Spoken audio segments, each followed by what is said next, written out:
You can't start the car. Johnny has the keys.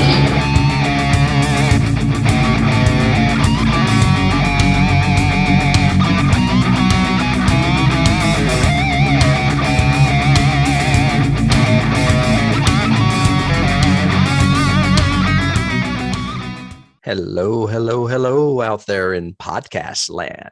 You have reached Johnny Has the Keys, where we talk about horror movies and science fiction films and those key elements that lift them above the average genre fare. If you are joining us for the first time, we would like to welcome you. If you're joining us via video, you'll see that we are in black and white, which is a little unusual, but fitting for our topic today. Welcome aboard. We hope you like what you hear. We are doing an oldie today. We hope that you discovered us through word of mouth or via the internet. And those of you that are joining us for more than the first time, welcome back. We are very happy to have you. My name is Tim. This is David, my friend and co-host. And we are Johnny Has the Keys. We are. And we're pretty excited about it. Yeah. Being the Johnnies. Yeah. What has been going on in your genre week world? My Mr. genre Horton? week world is I have finally finished not only Star Trek Voyager, all 7 seasons, but I caught up, semi-caught up. I watched the 3rd season. I endured the 3rd season of Star Trek Discovery, the one that I really don't like, that Alex Kurtzman is in charge of and should really be banned. Is this the one with the girl from Walking Dead? Yep. Okay. Sonia Yaniqua. Sonequa something. Yes. Yeah. I like her. She is so good on Walking Dead, and she has such, but the issues with Discovery are not the acting. And when people start slaughtering me for it, it's not the actors in those roles. It's not even some of the characters. It is the scripts. The scripts are horrible, terrible, bad, just bad in general. But I finally survived the 3rd. I know the 4th season came out like in December or something like that, and I still have. There's already been 4 seasons. Yes. Oh yeah. I guess she has been off of Walking Dead for a while.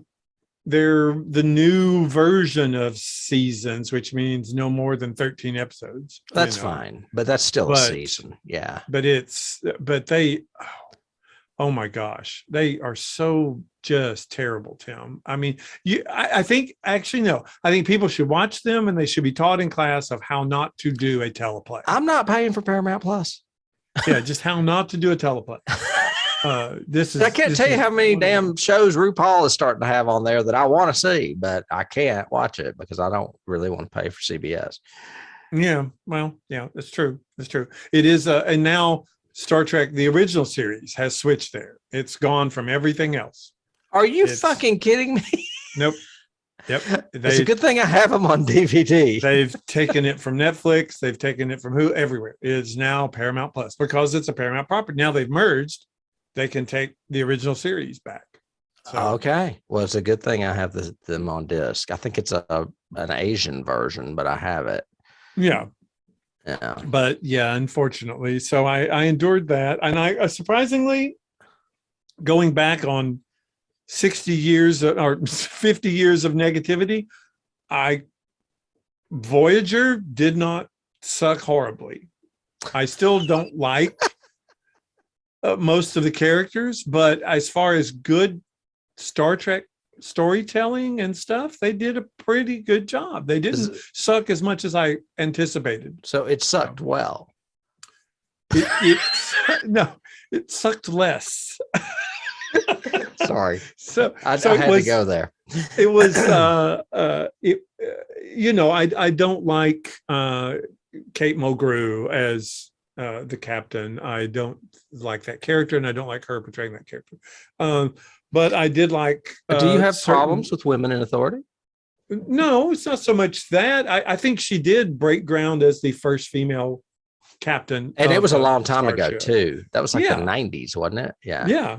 And as for that, she did good. And she even says in interviews, she said, the first 3 years I struggled horribly. It was it was difficult to do the technobabble, to also have the pressure on me of, because executives were coming down to like every day we were shooting saying, how is she doing as a captain and blah, blah, and all. So I knew there was a lot of scrutiny. But even in the later seasons, the 6th and 7th season, when she's loosening up a little bit, it's still just not a good fit for her in that character, I don't think. Because I love her on Orange is the New Black. I think she's awesome. She is awesome on that show. And she's a talented actress. I just don't think that character, well, and a lot of the characters don't work. Yeah, all the actresses on Orange is the New Black are good. I love that show. Yeah. But but the stories are really Star Trek stories. They're we're taking a topic and we're going to say how you guys react to it. And it's a moral decision, or it's a societal decision, or whatever. And what we love about the original series is what they were doing.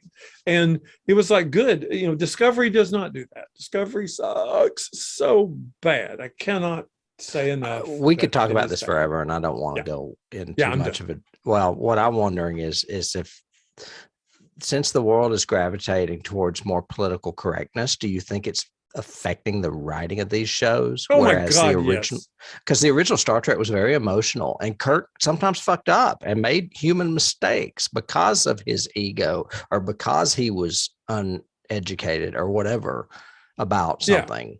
Yeah. But they don't. Interesting. Yes, it is a very agendized series. Mm-hmm. They obviously have things that they're going to do and things they're going to do because they're topical now and they need to be done and all that. And I have nothing wrong with that, as long as you take an approach to it or integrate it or whatever. But they don't. They instead say, here's our statement. We're making our statement. Here you go. No, yeah, you don't do that. You do it like incidentally. Or you don't want to beat people over the head with it. You want to just say, hey, look, this is still going on in the 23rd century or whatever. Yeah.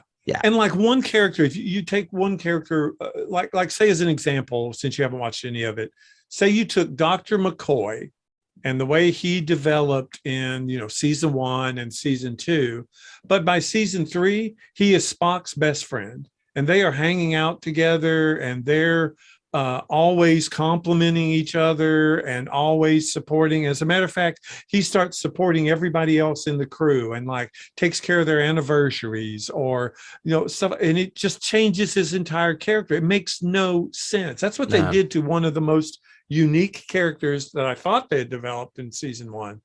And by season 3, because in season 1, he was a curmudgeon. I mean, people even in reviews were saying, this guy's a dick. Why is he so mean and angry to everybody? And this is in Discovery. On Discovery. Okay, Discovery. And by season 3, he's suddenly really nice and sweet, and he's a family man, and he wants to settle down. So they've been influenced by media. Oh, probably. Oh my God, that sucks. Well, and the thing that bothers me from a media perspective is he is in the gay couple that has been a part of Discovery since it started. Gay people aren't mean. No, I'm just kidding. Well, Gay people aren't serial killers. Now I have to. Now it's little baby steps everywhere. I don't know what to do. But But you know what I'm saying? It's that same old argument. Like when people freaked out with Silence of the Lambs, and so they're freaking out because there's a mean gay guy. That's stupid. Or I don't know if they were freaking out. I know plenty of mean gay guys. I just know that his character has undergone, and I kept waiting for, okay, so they've done this intentionally because this is a total character shift. And I'm sure that they're building, the way they do in their season arcs. So by the end of it, it'll be some big reveal that we weren't aware of that changed his whole character. And they weren't, and they didn't. And I don't know what happened to him. Did the actor come up and say, I don't want to be mean anymore, or what? I don't know. But it sucks. It just suffices to say, if you're a Star Trek fan and you like Discovery, I'd really like to know why you like Discovery. Okay. So what have you been doing, Tim? I've been having so much fun.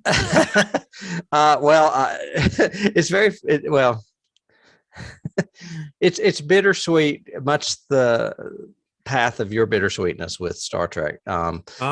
Since I went and decided to revisit something I don't like either. Okay. And we're always on the same track. It's weird that we're in the same wavelength. Right. I decided to go back I've been looking. I made a list of really highly rated movies. I wrote down like, I don't know. It's a lot. It's all those. I don't know if you can see that. They're invisible. It's very long. No, okay, long list. Yeah. Of movies that rated 85 or above or whatever on Rotten Tomatoes that are horror that I can stream and just to see. Okay. Well, a lot of them are found footage movies, and I fucking hate found footage movies, as most of you have learned during the Blair Witch Project earlier this season. And a few people came for me. But I watched these two. The Last Exorcism and a movie called Old Ways. It's kind of weird. I wish I had those in color because that picture is very cool in color. Well, the Last Exorcism, I think I've heard of. Old Ways looks kind of Evil Dead-y. It does. That's why I put it in color real quick because I wanted y'all to see it. Neither one of these movies is bad. I enjoyed both of these movies, but they're not great movies. They're ho-hum, middle of the road movies to me.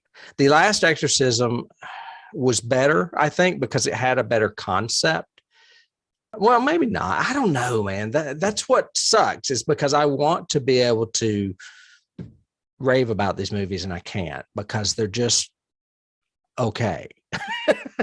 The Last Exorcism deals with a guy that doesn't believe in exorcisms but practices them. He's like a showman.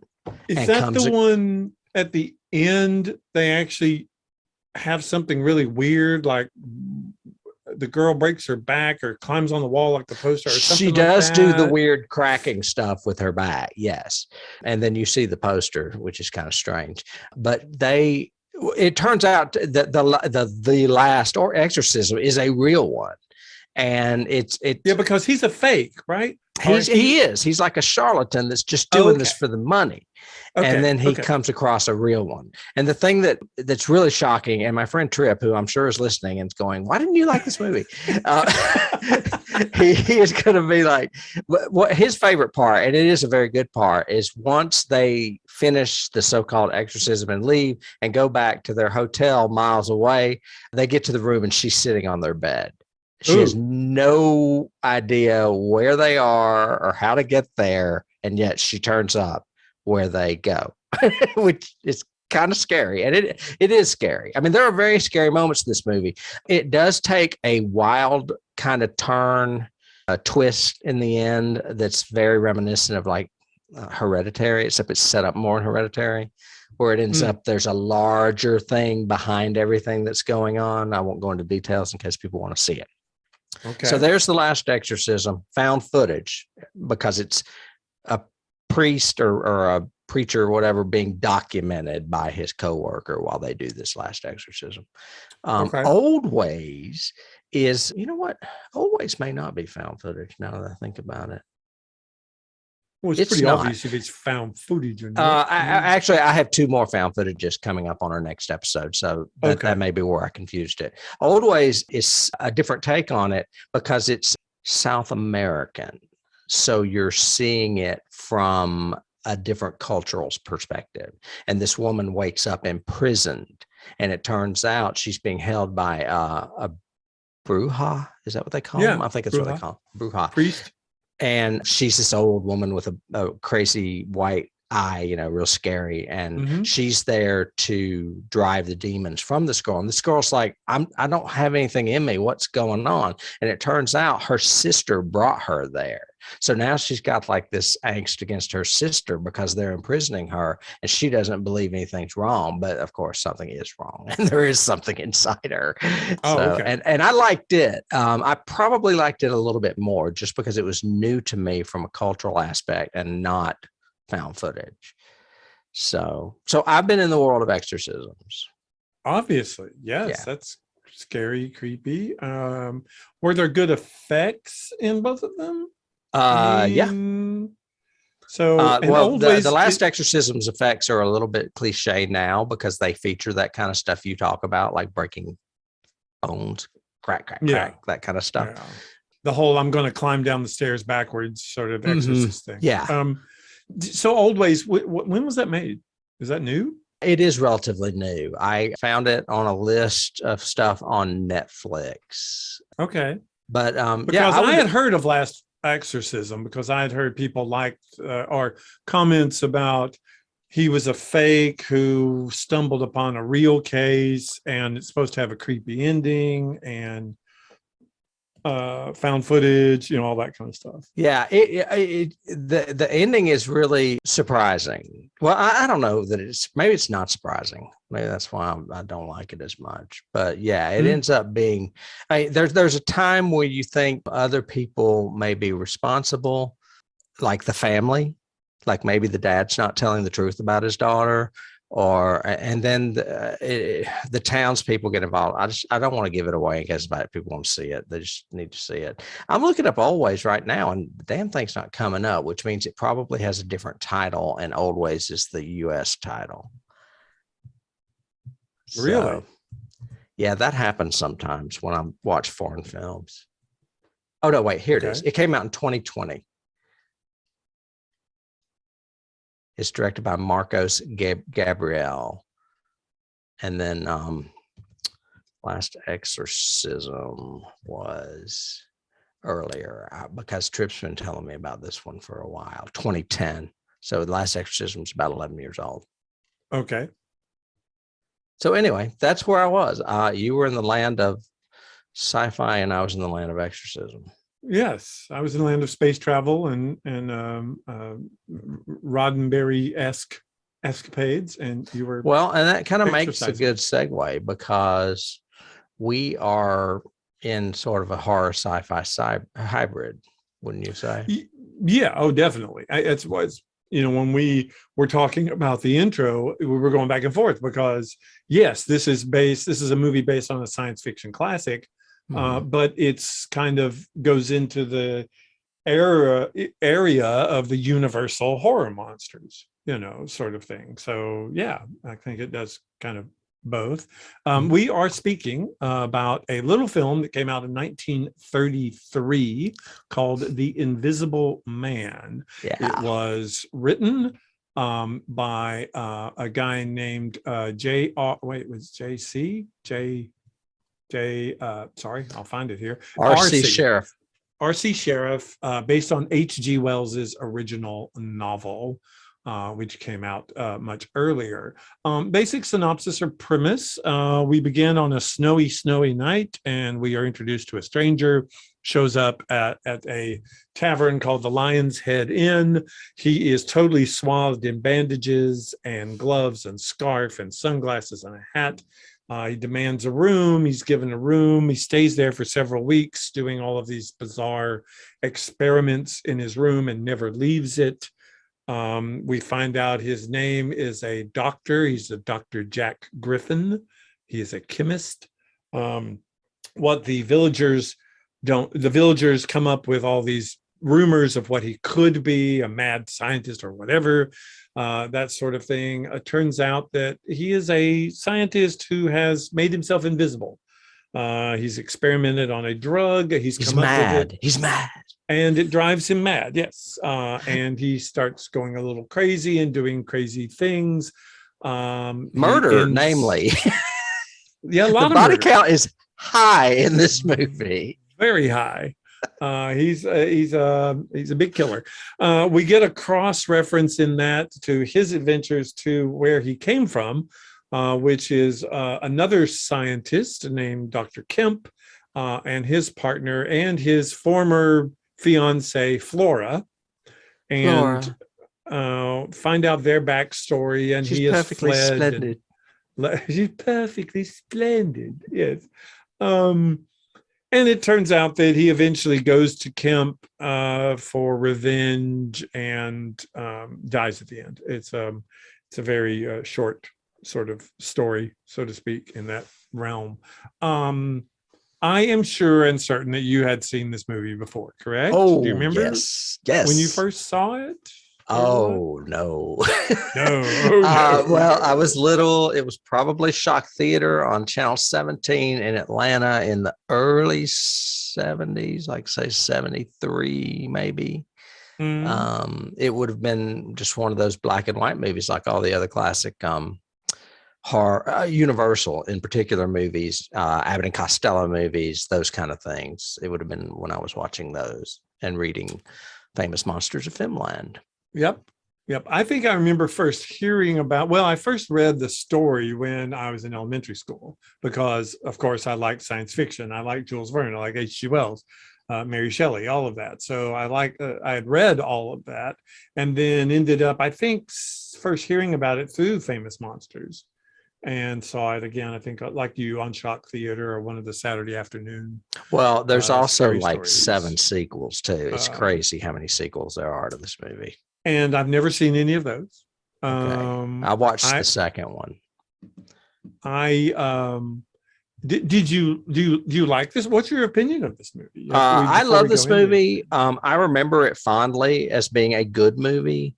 So I was a little disappointed when I watched it again because it wasn't as great as I remembered. And then I thought, well, maybe it's just the special effects that kind of blew me away because the effects for the time are fantastic. Outstanding. Yeah. Oh, yeah. For 1933, oh my gosh, this was amazing. I was like, this looks unreal. And it was like I guess a predecessor to green screen. It was black screen. Well, correct. Yeah. They and it's multiple optical imaging. Yeah. So like they had to do multiple passes of the same scenes in order to create the effect that they wanted. I think I was trying to put myself because when we do classic films, and by classic, I can say even back to the 80s or the 90s, they have to be appreciated for the time in which they were made, right? Yeah, there's got to be a word for that. And there has to be a way to do that. And so I think you should always put yourself in the mindset of that. But I was trying to think, what would audiences sitting in a theater, hopefully in the winter, in 1933, watching this movie, what would they think? I mean, they would be freaked the hell out because and it's a very small story. I thought it was a little bit more elaborate, but really it's not. I mean, he just goes to that little tavern and stays there, and then the police try to catch him and he goes on a little spree and then it's over. I mean, it's very quick. Well, and the thing that's really good, too, is I will say this is very faithful to the book. There's a reason. Very faithful to the book. The added thing of Flora, which kind of is unnecessary and really shouldn't have been added. But other than that, it's pretty faithful, even down to the way it opens. I mean, the book opens for chapter and chapter and chapter before you get to the story of how this guy got this way. Which is great. And I like keeping that mystery kind of thing. But I'm the same way you are. I think the corollary, my first point, the corollary is maybe the closest to this would be something like The Matrix. When The Matrix came out, it freaked people out. They were going, how did they do these effects? I've never seen anything like it. Jurassic Park. How did they do that? That's amazing. I think so. That is probably the way audiences in 33 felt. But I'm the same way you are. I remembered this movie being a lot better than it was. And I watch it and I go, yeah, I'm still a Creature from the Black Lagoon guy. I'm sorry. This is not really a good movie. It's not, mostly for the story. I don't care about anybody there is no sympathy for the protagonist at all. No, he is just stark raving mad. Right. And I compare that, one of my keys is I compare that to like The Fly, where I did care about the scientist. Yeah. And I did care about what happened to him. And it's another one of those, mad scientist experimented on himself, went too far. Jekyll and Hyde, kind of thing. But I care about Jekyll and Hyde more than I care about Griffin. And I think it says a lot that we do because do you remember his name? No. You remember the Invisible Man, and that's all he is. Yeah. So I'm the same way you are. I didn't really appreciate this as much as I wanted to. I thought it was a faithful adaptation, but the book is so much more into his head. And you see him slowly go crazy and get megalomaniacal because of the chemicals. But it's not chemicals in the movie. I mean, in the book, he's figured out a way to change optics so that he appears, so light essentially passes through him. Okay. I've not read the book. I did read, and I don't know if it's because of something else that was adapted, but H.G. Wells was stringent with his rights and made them like be very faithful Mm-hmm. to his book when he, Oh, I yeah. mean, he negotiated that.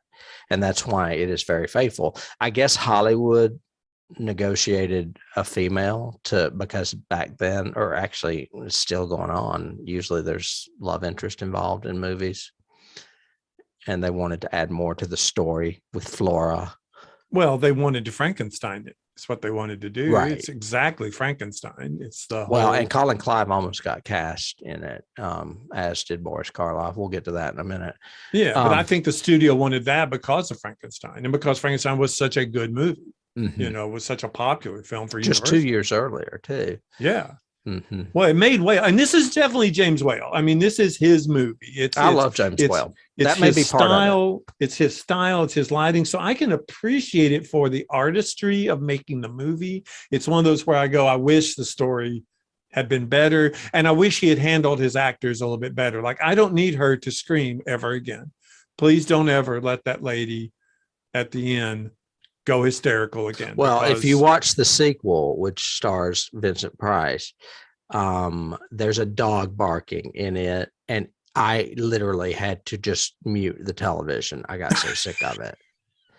It was driving me insane. I was like, somebody kill that dog. And I love dogs. Well, and I think it's a tone. You shared the documentary with me, and I watched it, and the part of the documentary was, he loved that actress and thought she was so funny. And I have issues with that all the way through this movie. Is this a comedy or not? Because the novel is not fun. I'm sorry. I thought you were talking about Flora. You're talking about the person at the tavern. Una. No, that lady. Yeah, her name is Una something. Una O'Connor. I've seen her in other movies. I call her the innkeeper's wife. And her name was Jenny Hall, David. Well, Jenny Hall sucked. I hated her. And I liked her, but I did think she screamed too much. Yeah, a lot. Yeah, a lot. And he laughed a lot maniacally in a comic way. And the cops are all extremely funny, almost like Keystone Cops kind of characters. And I was going, is it a comedy or not? Because you're not playing either way. Well, God, we could go into this. James Whale was a theater director. He did love comedies. And I mean, he also did the movie The Old Dark House, which is set up to be a scary movie and ends up being kind of a comedy. Right. So same tone. But Frankenstein isn't. I mean, there's humorous moments in Frankenstein. I mean, there is humor in that scene where he's about to throw the girl in the water. It's there. You can't deny it.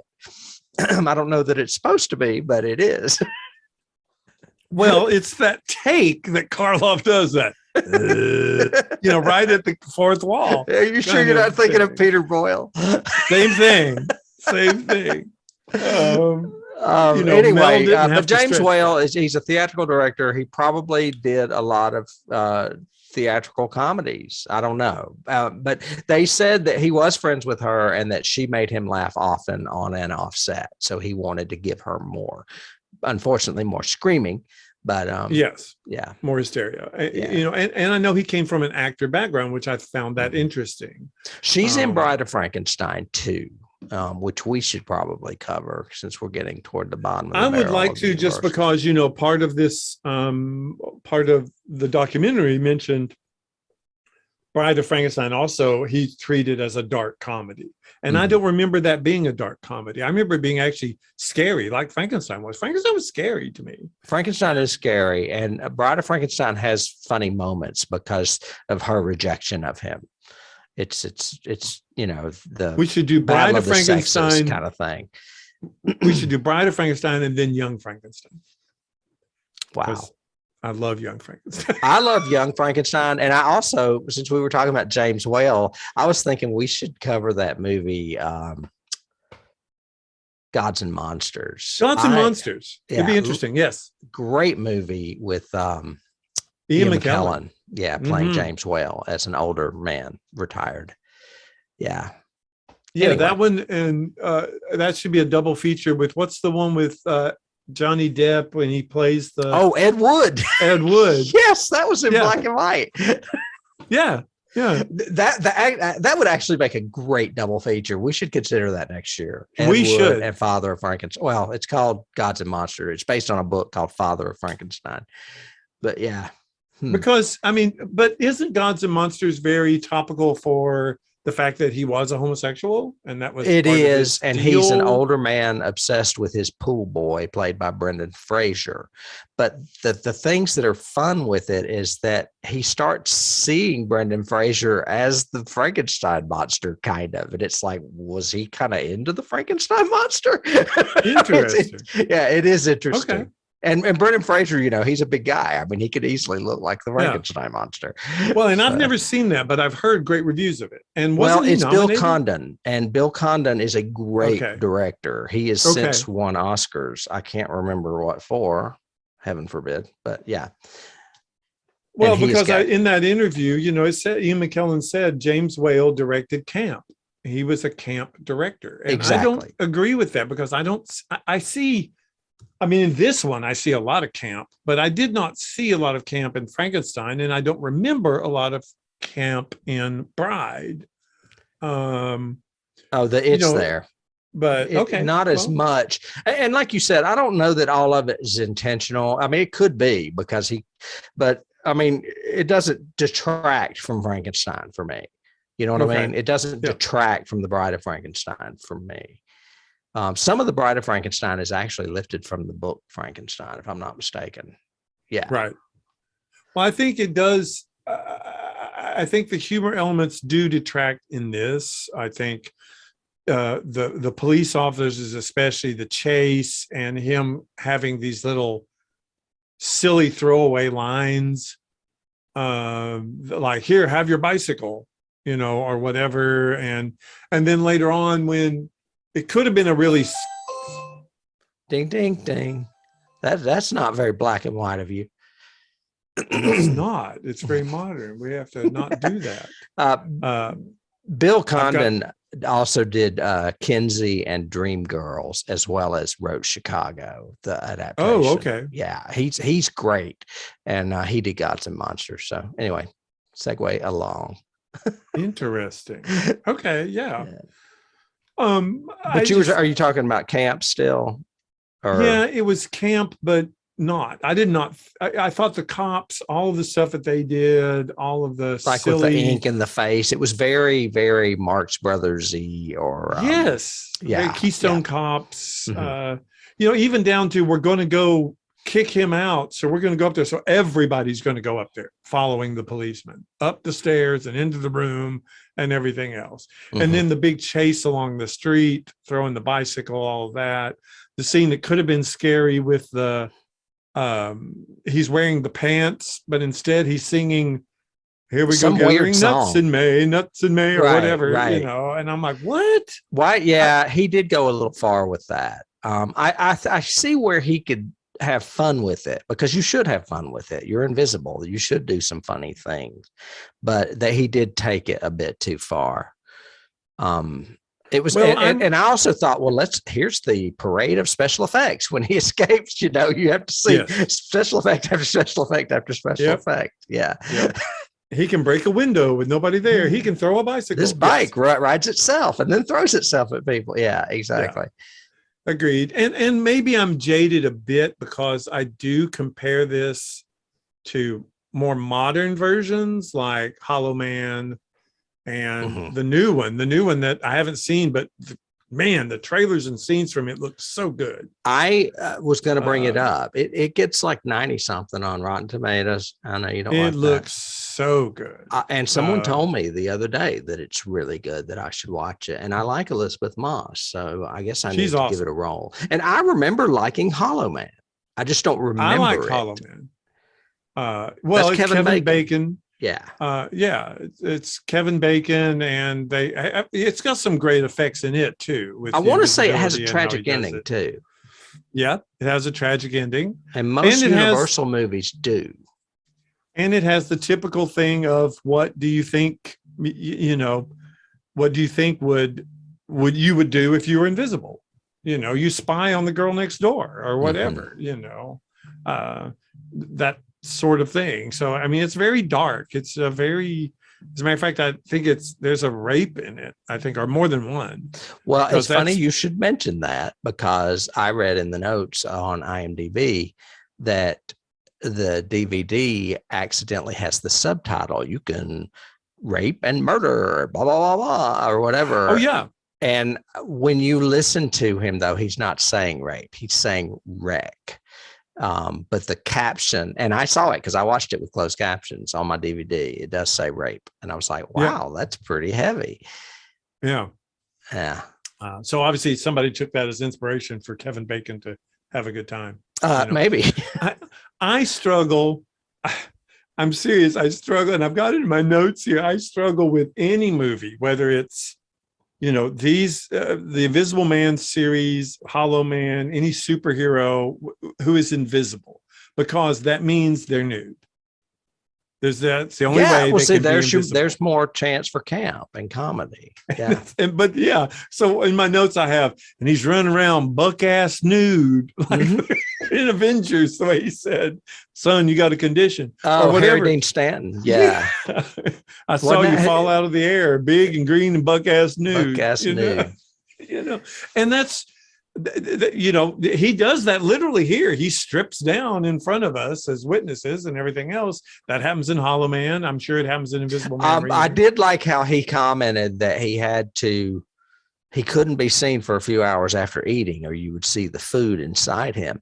Yet when he smoked, I didn't see the smoke inside him. Yeah. That's in the novel. In the novel, he talks about he can't be seen because the food, talks about he can't be in the rain because the rain, and they do that in Hollow Man a lot. As a matter of fact, that's the big deal in Hollow Man. She turns on the sprinklers so that she can find him because he's running and the water hits him so you can see him. So it's like having a Romulan cloak, sort of thing. But the way they got away with it in Harry Potter, I liked a lot better, because it's a cloak you put on over you and it makes you invisible. But you're still visible underneath. You're not buck ass nude, sort of thing. Where do we want to go? Do we want to talk about cast? We can. I was going to see if I had any other background. One interesting note is that this one and Creature from the Black Lagoon, your favorite, are the only ones that Hammer did not remake. But Universal has remade them as part of this dark universe that they're doing, right? Is that a thing? I didn't know that was a thing. Yeah, they are calling it the Universal Dark Universe, and it started with Mummy, the one that Tom Cruise did. That sucks. I can't watch that. And they've done Invisible Man with Elizabeth Moss. I didn't realize that was a reboot. I just thought it was a reboot of the Mummy. Okay. And supposedly they're in development for Creature and Frankenstein. So it'll be curious to see what they do with that. I would give Guillermo del Toro Frankenstein, let him go in a heartbeat. I think it'd be awesome. But I don't know what they're doing with it, especially since, Invisible Man did pretty well from what I heard financially, and very good from a perspective, but it's, Mummy sucked really bad. So are we going to cover it when we cover the Mummy and Brendan Fraser's? I'm sure we'll do, nods to those. I think I only saw the first Brendan Fraser one. I liked both the Brendan Fraser ones. I thought they were good. So he did too.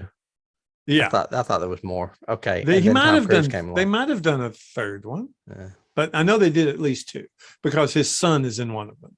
I remember that. I had, it's nothing. I think we already mentioned it. Some stuff on R.C. Sheriff, writing the film, and basically H.G. Wells. It's a very faithful adapt. It really is. Good. I haven't read it, and I was trying to think. Oh, I was going to mention this.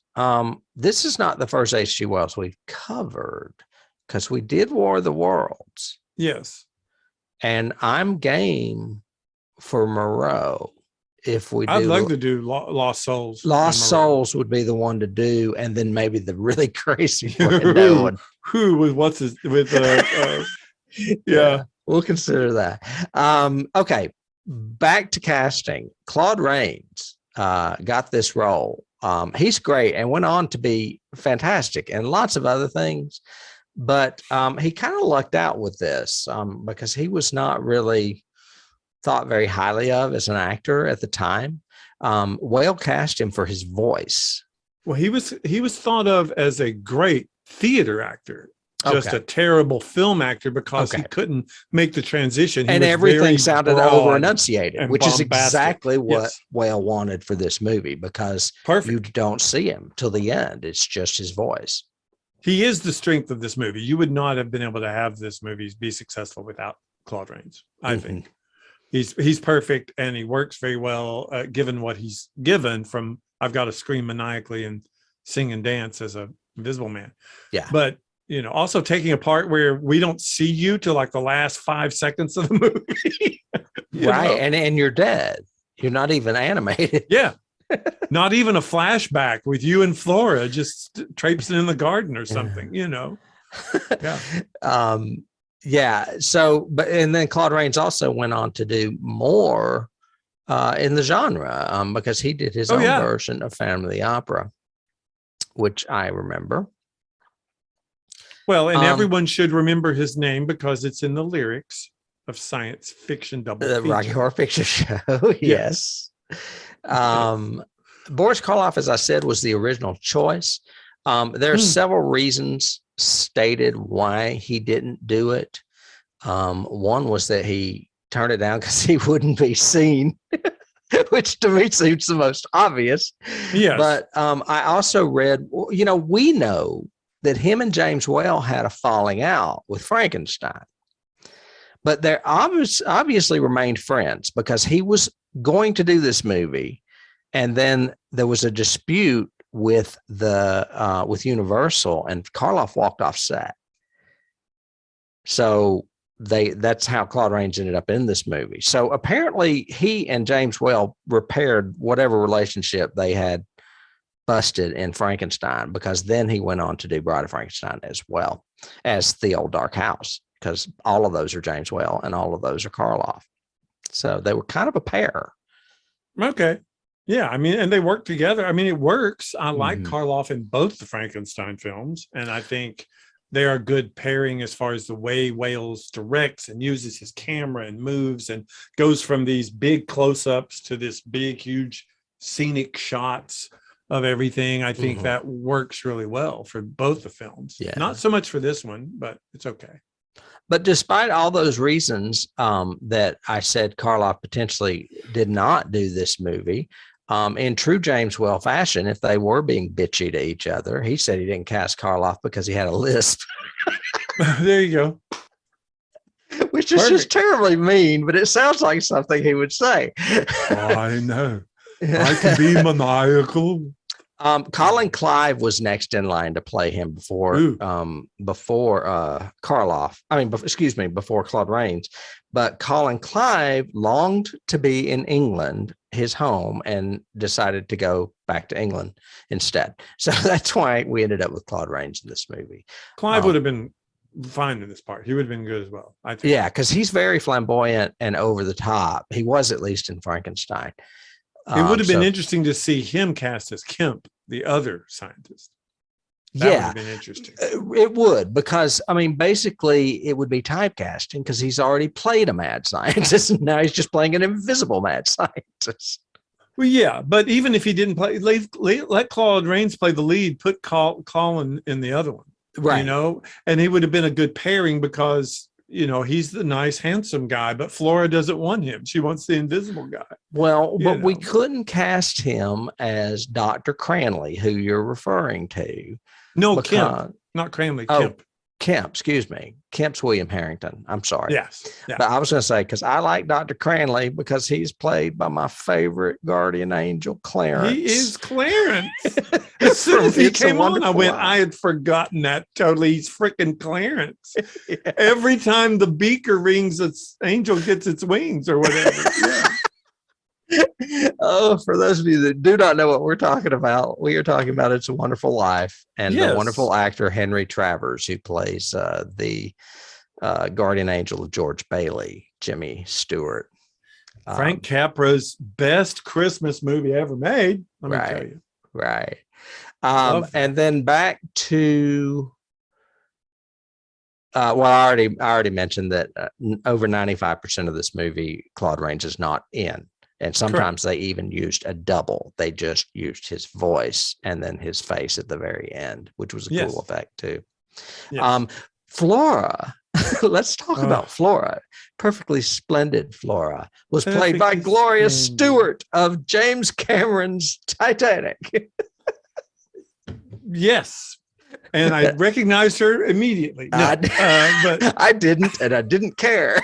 I didn't care either. No, because I don't like that movie. I mean, she's perfectly serviceable in this, but it's not. I mean, there's nothing to the part. She doesn't contribute at all to the story in any way. Oh, well, and apparently Claude Rains was a total dick to her too. She said that during filming, they had scenes together where he kept backing her into the scenery and hampering every chance for her to perform, and that James Whale had to keep an even keel on Claude Rains and remind him that she was his leading lady. Okay. Maybe there was more going on there than we know. I don't know. Maybe. Who knows? But who knows? She was not a fan. But she doesn't change his mind. She doesn't motivate him. She's not, I mean, he keeps saying, I'm doing this for you, Flora. I'm returning for you. No, he's not, because he's a crazy killer. No, he's not returning for her. Before I leave Claude Rains, I don't know why. I did a little research into his marriages, and he was married 3 or 4 times to women, but none of them were Betty Davis. I always have him connected to Betty Davis in my head. Did they just have an affair or something, I guess? I don't think I've ever connected Claude Rains and Betty Davis. I know I've seen like an interview with her where she said he was the love of her life or something. I can't remember. Maybe she loved him and he didn't love her. So yeah, they must have had they may have had an affair. Yeah, or maybe, whatever. I'll have to do a little research because they were both that age. She was young then too. Yeah. And then I have nothing else other than Clarence, except for one thing. That I don't know if you noticed, there is a reporter that is uncredited. Did you notice that actor? No. That actor was Dwight Fry, who played Renfield in Dracula, as well as Fritz in Frankenstein. And he was which report? Oh, in the reporter scene where the police are telling the details and they're saying, right, don't tell the general public that there's an invisible man running around. Right. I don't know why he's uncredited unless they just didn't want to nobody's credited. If you notice in the credits, they never give a character's name except the invisible man. Claude Rains in the opening and ending credits. There's no so-and-so played Flora. There's no cast list at the end. I thought there was one at the end. There's an actor list, but that's what I mean. But there's no corollary to who they played. It just is a big list of people. Okay. And it's like, that's funny. What if I wanted to know who played the hysterical bar? Her name is Una O'Connor, and I do have her. O'Connor. And she is in, like I said, Bride of Frankenstein, but I don't really have any history on her, except that I've seen her in a million things, because when I was a kid, I used to watch these movies. I used to watch Little Rascals and Three Stooges, and she would have been like a side character in one of those too, I'm sure. Really? Okay. Yeah. I didn't do a lot of research on her because I didn't like her. So maybe, Oh, I thought she was okay. That's why. She screams too much. Screams a lot. Yeah. Before we get to keys, I had a little bit of trivia. I have trivia and reactions. So okay. Yeah. Do you want to go for some reactions? We never did scenes. I love I love James Whale's photography. I just like the way he shoots things. The way the one mess up that I caught, and I was going, I wonder if that was intentional. It had to be intentional. Why not? But because I love the sets. The sets in his room upstairs are really cool with the double windows in the fireplace and all that. The set downstairs in Kemp's house, it's very theatrical. Was really theatrical and looking, and the big oak paneling and all that. The professor, I call him the professor, but Flora's dad, who is the head of the research team, Clarence, Dr. Cranley, his house, at one point, he's over here, in front of the windows with Flora, and Flora walks through the door into the other room, and the camera's tracking. And it's one of those shots where we're not supposed to figure out how they did it, because they go from one room to another room. And we know it's because they're on a soundstage and the wall isn't complete and everything else. But the way he frames the shot, we see the end of the wall.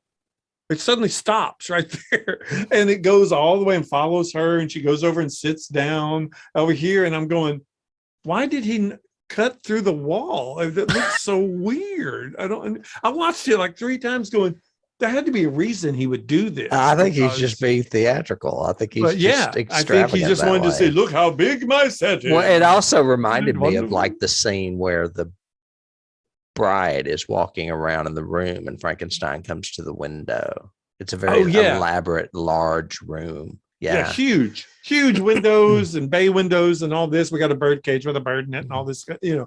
And I love when I love that little set you were talking about with his room up on the landing in the tavern. And when Jenny goes up because she forgot the mustard or something. She goes up there with a tray or something and he slams it in her face. Oh no, that was when she's serving him lunch and it has to be at a certain time. And he gets pissed and slams the door in her face and that tray goes flying and she goes flipping down the stairs. Yeah. And some of the shots he would pick, from the very top, looking down the stairs and down at the doors and all that. I mean, but then, the script just falls apart in places that don't work for me. My only other real note is, okay, so they printed this newspaper about the murder of the police guy with the ink. He's murdered because the Invisible Man kills him. But we show the newspaper article with them, the boys on the corner going, murder, all this kind of stuff. Then we cut back and they're just removing his body from the tavern. And I'm going, that's either a really fast newspaper or we left his body for at least a day. This movie is only 70 minutes long. And they crunch it all together. Holy crap. We're combing the entire countryside for the Invisible Man. How do you do that? He's invisible. How do you comb the entire countryside unless you're all linking arms and walking together? I don't understand. Well, I'll tell you, this will make a good segue. We were talking about length, and I've talked about Rotten Tomatoes. The reason I watched The Invisible Man Returns is because I own it and because it rates as highly on Rotten Tomatoes as the original Invisible Man. So I was like, well, this is cool. And it's Vincent Price, also hired for his voice because it was 13 years before he did House of Wax. And he was not known then as a horror movie actor.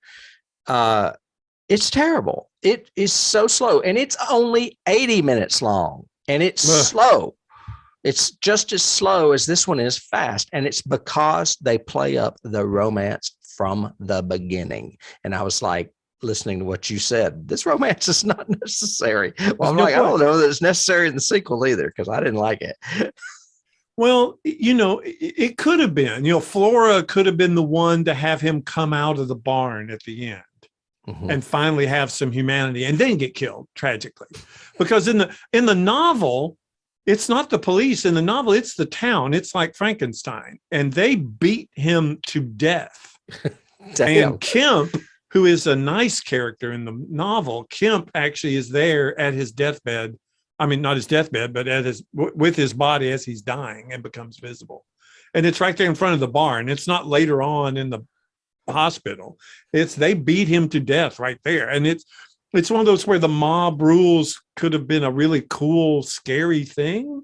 I'm so glad you read this. I've never met anyone that's read this book. I don't think. Well, it's science fiction. I got to read. I mean, I have like an omnibus of H.G. Wells stuff, but I don't know that I've read it. I don't think I have. Wells was just so good. I mean, I just really he and Verne are the masters, even though Shelley is supposedly the first science fiction novel.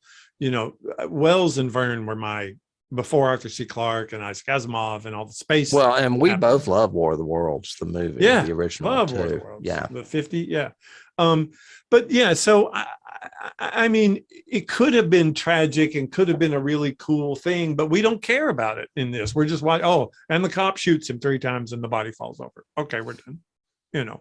And now we have her crying now she's crying at the hospital. What were you doing? We don't need you.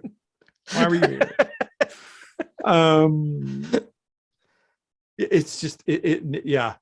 I just I wish it. I remembered it more fondly than it is. I did too. And you know, when I watched Frankenstein, it was still as good as I remembered it. When I watched The Wolfman, it was still as good as I remembered it.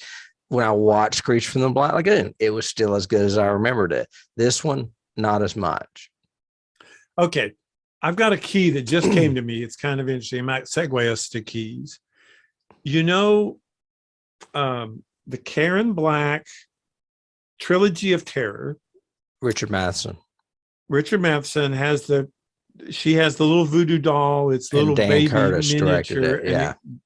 And you drop the necklace and suddenly it comes to life and tries to kill you. Right? Yeah, it's like either a necklace or it's some kind of chain that's wrapped around him. Yeah. What makes that movie so scary is we can't see. We don't see him. He's little, so he's not under much. things, or he's in the toilet. Yeah, or he's in the toilet, or he's under the sofa, or whatever. But the fact that it's shot so that we are afraid because we can't see him, we don't know where he is. That's not in this movie anywhere. There is no moment in this where we're afraid, where a character is afraid because they don't see him. The cops see him take his clothes off and he runs around. Kemp, for a few minutes in one of those scenes, is looking around the room like, is he in here? But he's not. And then later on, when he tries to get away, he goes, thank you for opening the door for me, Kemp. Before I beat you to death, or whatever. I'm coming back to kill you at 10 o'clock tomorrow night. 10 o'clock tomorrow night. How is that for a setup? How is that for, yeah. I'm not going to be here at 10. I think I'm leaving town about 5. I was like, why would he do that? And then they got to the end of the movie. I was like, oh, it's the script. They had to know where he was going to be at 10 o'clock. Yeah. Correct. It was a little clunky. Yeah, because we had to do that setup. And that was just, but to me, and Hollow Man's the same way. You're afraid in certain things of Hollow Man because you can't see him. The problem with an invisible man is unless you play up the scenes, he's not invisible. Well, and a lot of it now is done with mood and music. Like you would do it very similarly to the way they did Halloween, where someone's making popcorn and he's standing outside the door and it's scary, but they don't do that in this. Right. Where you see it sometimes from the killer's point of view, even in Trilogy of Terror, the movie you just mentioned, sometimes you're in the point of view of that little doll running around, after her. Yeah, exactly. And they had not reached that level of terror or should I say horror film making techniques yet with mood and music, not in the 40s. And they were relying on it being, it's a monster, so it's supposed to be scary. Right. And they were also relying on it being classic literature or whatever, a classic author. Yeah. Right. Yeah. What keys do you have? Well, before I get to keys, I would like to mention what we mentioned earlier. The body count of this movie, according to IMDb, is 122 people. Yes. Take that, Jason. Well, yeah, he kills an entire train of people. He runs a train off a cliff, which is fabulous. And I can't tell you how much I loved that scene where he killed that guy in the car. That scene is awesome. And says, you're going to go for a little ride now, Kemp. No. You always were a coward. Yes. And he ties him up. He says, I'm just going to drive for a little while and then press on the gas so that you go over the cliff. And on the first flip, you'll probably break your neck, but you won't be dead yet because you still have to break both your arms. And he just describes how he's going to die. Yeah, what is it? He says, you'll have a lovely 100 yards or so before you break both your arms. Yeah. And then Exactly. And then they do it. And it's like great miniature work. I mean, it looked real. I mean, that car goes off that cliff, catches on fire, and explodes. Yep. Awesome stuff. Great miniature. Anyway, 4 of the murders are depicted directly on screen. 18 search party members off screen, and the derailment of a train, which resulted in 100 deaths in total. Dr. Griffin kills 122 people before he is killed. Yeah, in like a day and a half. He is known as the most bloodthirsty villain of old Universal horror movies. Right. He killed more than the Mummy. He killed more than Frankenstein. Frankenstein killed a kid. Frankenstein killed a kid. Big deal. Yeah. I also mentioned watching this on Friday night frights or Shock Theater or whatever, and it was part of the original Shock Theater package of 52 Universal titles released in 57. I was not born then. I watched them in the 70s, so I guess I was watching the son of Shock Theater or something. Oh, okay, interesting. Yeah. And then we've already mentioned Una, but it says that James Whale, I've got that James Whale was always laughing at her, but he thought she was very funny. Well, keys, I don't have a lot. I mean, we've mentioned a couple, which I should probably be typing in here. We've mentioned Hollow Man and the new Invisible Man. But the one thing I have is something that I did cop from IMDb.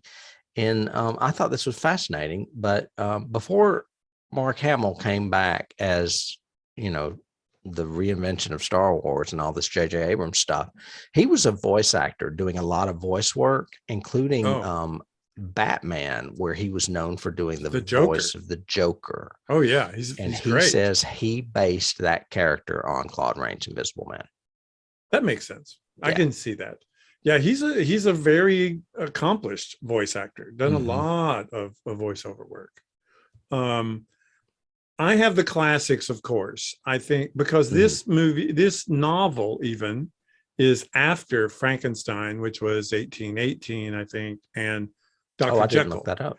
And Dr. Jekyll was like, 10 years before this, I think. Robert Louis Stevenson, and this is a very Dr. Jekyll sort of story. It's a mad scientist type story, yeah. Well, yeah, experimented with yourself and it drives you mad and everything else, except that there is no reverse to this. So it's a very Dr. Hyde, not, Mr. Hyde, not Dr. Jekyll, because we don't have any sympathy for the protagonist. We don't care about him and Flora. We don't care about anything he's done because he only tells us the grandiosity of the maniacal stuff. I'm going to rule the world, and there's going to be invisible men everywhere, and we're going to take over, and all this. Invisible armies will fight invisible wars. Yeah, and I may be. Does he say that in the movie? Because that's in the novel. He does. He wants invisible soldiers. Yeah, to take over the world. There's somewhere in the beginning of the movie. I can't remember. It's when he's talking to Kemp. Yeah, it's when they're fighting over what's going to be done, and he's talking about how successful he's going to be and how much money he's going to make or whatever with this formula. Yeah. And even then he says, I'll even run a train off. I'll just change the things and we'll destroy a whole train, and all that. And he does. But so, the classics. And then I also mentioned a couple of ones since then, like The Fly. I think The Fly is a much better pathos, sympathetic story of a mad scientist. Right. But I also have the 86 version even more so, but yeah. Yes. And I have a little odd one, and it struck me, it's the first key I wrote because it struck me at the very beginning because the whale takes all this time to show this tavern and the people drinking and the guy telling the bad joke and then the other guy doing the darts and everybody's making fun. The piano player who can play even when the piano's not, because it's a player piano. The guy puts a quarter in and he has to turn back around and start playing again and everything. But then when Griffin, i.e. the Invisible Man, walks in, everything in the room goes quiet. It's American Werewolf. It's American Werewolf in London. Is that what you were going to say? Yes. I'm sorry. I didn't mean to rip you off. I was just thinking. You got it.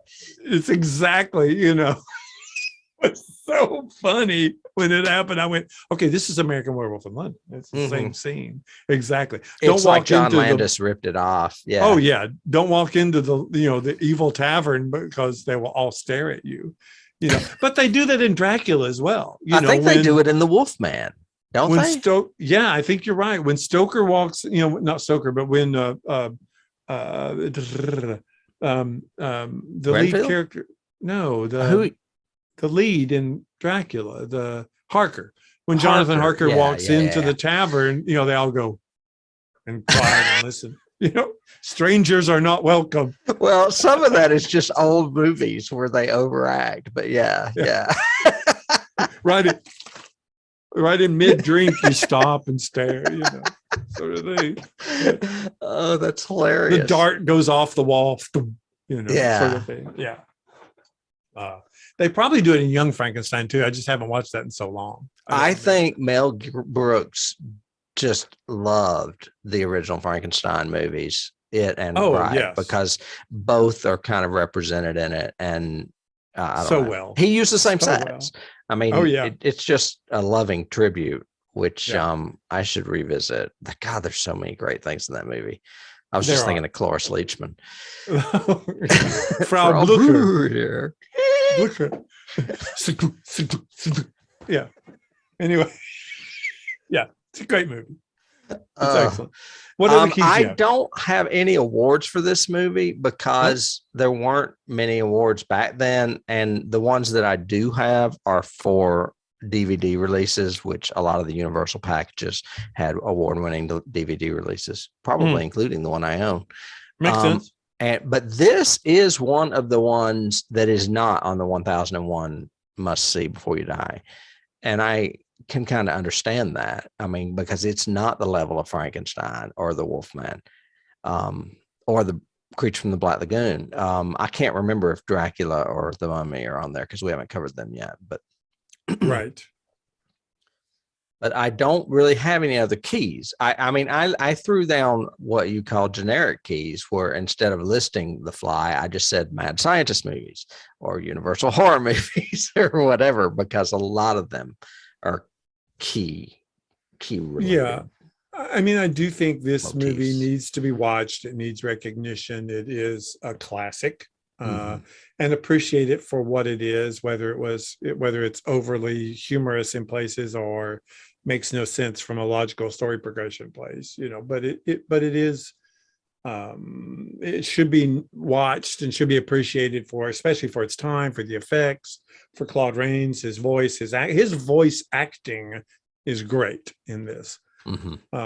It's funny. It's over the top and hilarious at times. Yeah. And also so sympathetic at times and so resonant. He does have a very recognizable voice, almost like Vincent Price's was later on in life, so that works for me as a key too. Yeah.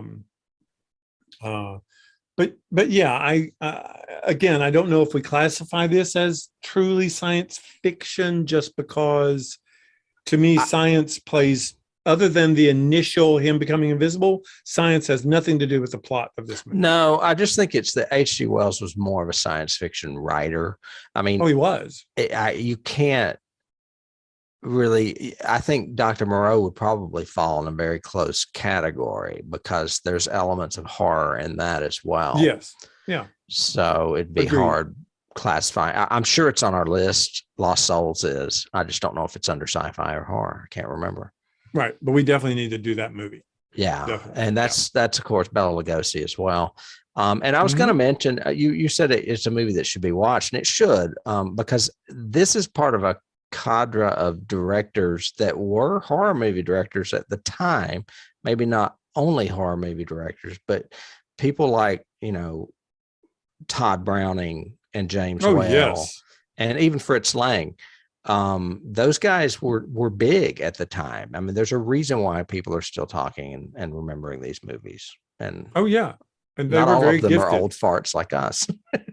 Well, and I also think the studio gave them a certain latitude, let them do a certain little bit of their vision and what they wanted. So they were the auteurs of their time, so to speak. I mean, Whale and not just specific, Whale especially. Whale went on, I think one of his, didn't he do Showboat or one of the big musicals? He did, I think, do a musical. Yeah, he did. Yeah, and so that was, that's not a horror director.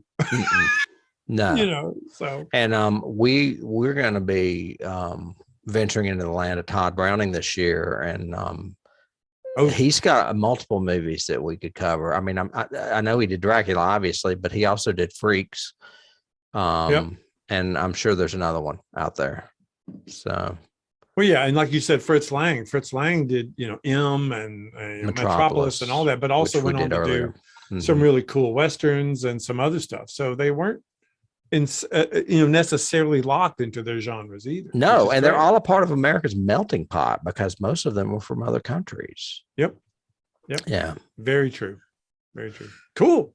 Well, I have enjoyed it. I like going back into Universal Land. Me too.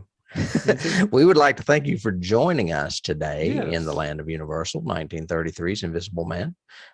We hope that you enjoyed the show and that you will like, subscribe, and rate us on your podcast platform of choice. If you are watching us in black and white on video on YouTube or in video on YouTube, please subscribe and hit that bell. Doesn't mean a whole lot of effort on your part, but it's a huge monumental thing to us. And same thing with iTunes. If you are listening on iTunes, if you could just do a review and say, hey, loved it, like it, 2 words is fine, but any kind of rating or review, star rating, whatever. Just helps us. Yeah. And then lastly, if you do like what you hear, we have lots of bonus stuff over on Patreon. A lot of it is free. There are some subscription content shows, including the X-Files and Star Trek, if you're into those. But otherwise, the stuff on there is pretty much free. So pretty much, I think it is time to go, and we will be back in the world of horror next week, Mr. Horton. All right. I'll see you in Scary Land. All right. Take care. All right. Bye. Bye.